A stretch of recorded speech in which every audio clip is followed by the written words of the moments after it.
औज़ुबिल्लाहिमिनश्शैतानिर्रजीम बिस्मिल्लाहिर्रहमानिर्रहीम। दोस्तों, उम्मीद करता हूँ कि आप तमाम दोस्त खैरियत से होंगे। अच्छा यार, जॉब के हवाले से मैं वीडियोज़ डालता रहता हूँ, तो यार चैनल को सब्सक्राइब करें। वीडियो देख लेते हैं, चैनल को भी सब्सक्राइब कर लें, कौन सा आपके पैसे लगते हैं, और लाइक के बटन को भी क्लिक कर लिया करें।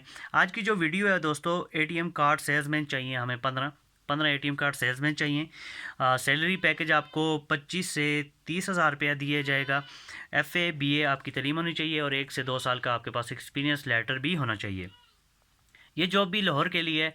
इसको अप्लाई करने का या इसको ज्वाइन करने का तरीकाकार ये है कि डिस्क्रिप्शन में मैंने जो व्हाट्सअप नंबर दिया हुआ है, या जो नंबर दिया हुआ है, इस नंबर पे कॉल करके आप इंटरव्यू के लिए आ सकते हैं। इंटरव्यू देने के बाद इंशाल्लाह विद इन 2 से 3 डेज़ के अंदर आपको आपके जो वर्क पे बुला लिया जाएगा, और प्रॉपर आपको गाइड करके उसके बाद आप अपना काम पे आप लग जाएंगे। तो मज़ीद अच्छी अच्छी जॉब के लिए हमारे चैनल को सब्सक्राइब करें, ताकि इसी तरह से अच्छी अच्छी जॉब्स आपको मिलती रहें। इससे पहले भी काफ़ी सारी जॉब की वीडियोज़ मैं डाल चुका हूँ। तो मुझे दीजिए इजाज़त। अल्लाह हाफ़िज़। बहुत शुक्रिया।